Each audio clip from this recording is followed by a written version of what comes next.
Salut les écailles, bienvenue sur le Fish Lab. Aujourd'hui on va faire l'aquascaping de mon bac de 250 litres en bas. La première étape c'est prendre les racines que j'ai laissé couler ici dans cet aquarium en attendant pour qu'elles soient gorgées d'eau et qu'elles coulent. J'ai déjà mis les pierres en fait puisque j'avais déjà réfléchi à l'aquascape, donc je sais déjà comment je vais mettre les racines, ça va me servir de repère. Commencer maintenant tout.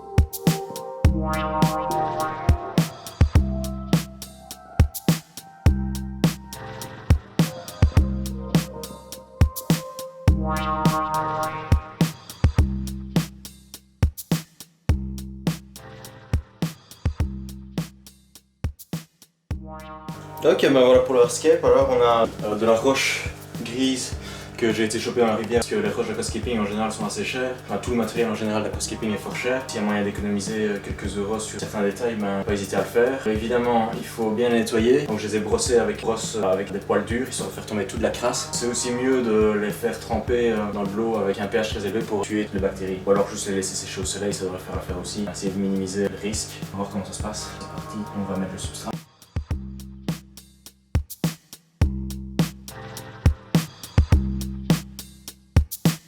Donc ici pour tout ce qui est de l'aquascaping, c'est recommandé de faire une pente qui va vers l'arrière, donc plus bas à l'avant et plus haut à l'arrière, comme ça on peut mettre des plantes avec les racines les plus grosses derrière.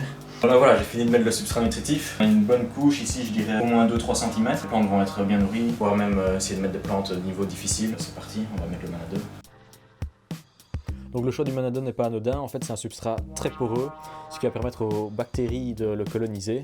Et donc c'est les mêmes bactéries qu'on retrouve dans le filtre, des bactéries qui mangent l'ammoniac et l'ammonium et vont en fait le dégrader en nitrite et ensuite en nitrate, qui sont beaucoup moins dangereux, beaucoup moins polluants, et donc ainsi faire la décomposition de la matière organique dans le bac. Donc ça va augmenter très fort la filtration, donc ça c'est un point non négligeable.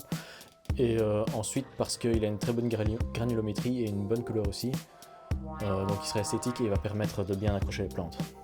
Constatez, j'ai fini de mettre les 20 litres de Manado qui recouvrent bien la couche de substrat nutritif. On l'a mis partout, même à l'arrière. J'aime bien l'effet que ça donne sur les pierres qui sont partiellement recouvertes, partiellement enterrées. J'ai humidifié avec ce brumisateur pour simplifier la plantation des plantes, la plantaison. Yes. On part 4.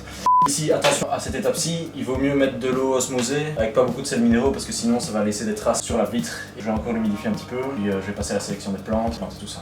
C'est parti. J'ai choisi les Anubia, donc c'est des plantes épiphytes. Avec ces plantes, il faut faire attention que le rhizome doit rester à l'extérieur du substrat. En fait, on pose le rhizome, on intercale la plante comme on peut, et puis les racines vont se développer et aller chercher les nutriments. On ne peut pas enterrer le rhizome, sinon il pourrit, la plante meurt. C'est une plante africaine, elle pousse assez lentement, elle n'a pas besoin de beaucoup de lumière, elle a des belles feuilles, c'est assez décoratif. On va les mettre et on va voir ce qu'on arrive à remplir. Cette plante a déjà des assez longues racines, donc pas hésiter à les arracher.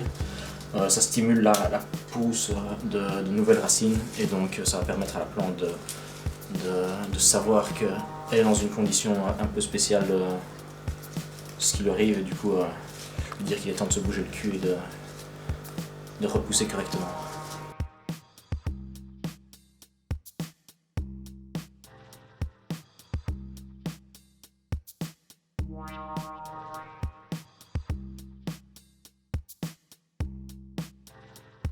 La Vallisneria gigantea que j'avais dans mon aquarium à l'étage, elle est un peu longue pour le moment, donc il faut faire attention en la coupant. Il faut couper d'un bon trait, parce que si on abîme un petit peu les feuilles comme ça, elles ont tendance à pourrir et remonter jusqu'à la racine et c'est moche. Donc bien prendre des ciseaux et couper. Voilà, ça devrait le faire. Je prends mon petit outil d'aquascaping ici pour bien attraper les racines. Et une fois que j'ai ça, je peux aller les enterrer profondément possible.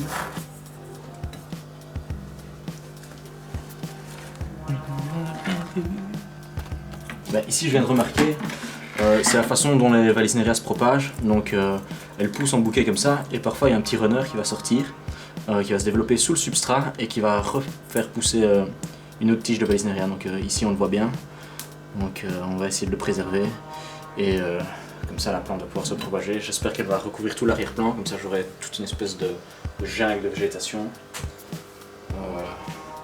Et les poissons adorent cette plante, donc c'est parfait. J'ai récupéré cette plante que j'ai gagnée à une bourse aquariophile. Je sais pas ce que c'est, je dirais que c'est une cryptocorine, donc si quelqu'un a une idée, il peut me le dire dans les commentaires. Je vais la planter.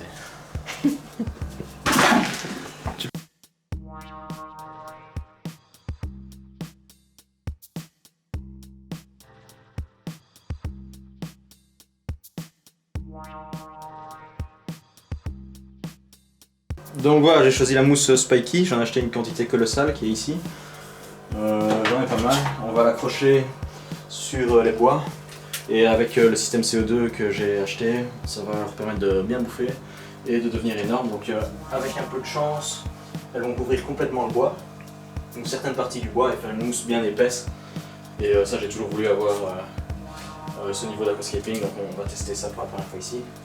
Et j'ai décidé de les accrocher avec cette espèce de petit filet pour maïs à popcorn. Donc les mailles sont assez écartées que pour laisser la mousse se développer en dehors et assez serrées que pour le faire tenir au bois. Donc je vais mettre une petite couche de mousse et l'enrouler avec cette maille et on va voir ce que ça donne.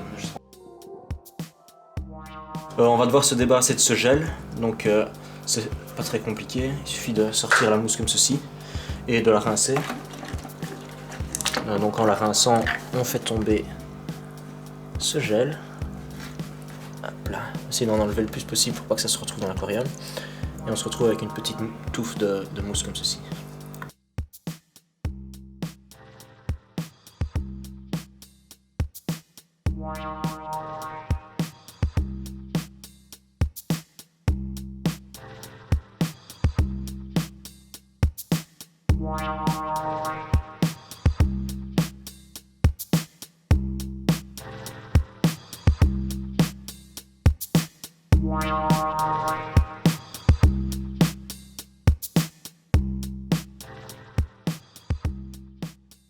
On a accroché les mousses avec les petits filets jaunes. C'est un premier essai, c'est la première fois que j'essaye de faire ça comme ça. Donc j'espère que ça va pousser et que ça va englober la branche et pousser bien touffu de façon à ce que ça cache le filet. Donc, de toute façon normalement après un certain temps ça devrait s'accrocher à la branche et je pourrais enlever le filet. La prochaine étape maintenant c'est de mettre les plantes. J'ai pas mal de cryptocorines dans mes bacs. Je sais que les gens aiment bien faire des biotopes complets. Mais ici avec les plantes je vais pas être trop exigeant avec moi-même, ce sera plus pour la population de poissons.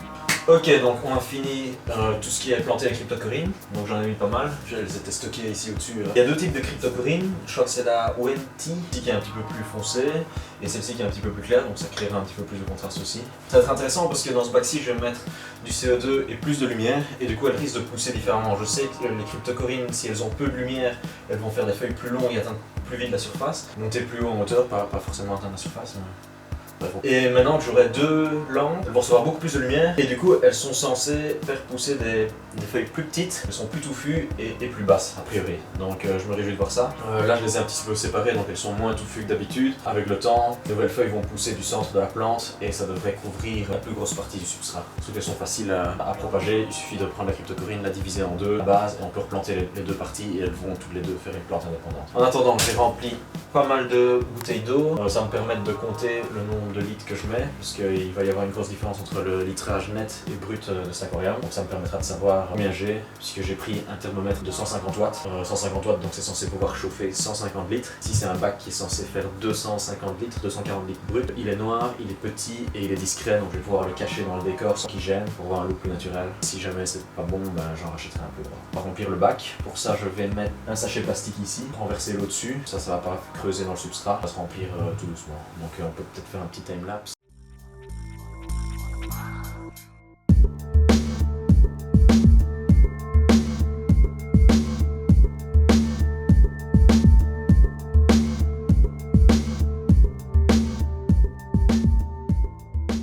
Voilà pour ce qui est du bac planté. On a eu quelques petites difficultés. C'était surtout dur d'accrocher les mousses. Bon, c'est fait, ça a bien tenu à l'eau qu'on achetait par-dessus. Le plus difficile dans Aquascape, j'ai trouvé que c'était de bien agencer les racines pour que ça donne quelque chose de cohérent. À la base, je voulais les faire à l'envers, c'est-à-dire avoir le tronc au-dessus et avoir des racines qui tombent vers le bas. Mais ça n'allait pas parce qu'on voyait la base du tronc de racine de Talawa. C'était pas cohérent, ça n'aurait pas été comme ça dans la nature. Donc j'ai décidé de les retourner et de les cacher avec les pierres, les enterrer sous le substrat. Pour être honnête, je suis très content du résultat. Là, ça tient très bien, donc je suis très content. J'espère qu'avec le temps, ça va rester comme ça. La plupart des plantes tiennent. Il faut lui laisser un petit peu de temps, leur laisser un petit peu de temps, qu'elles deviennent de plus en plus touffues. Et puis j'espère que ça va se recouvrir de végétation partout.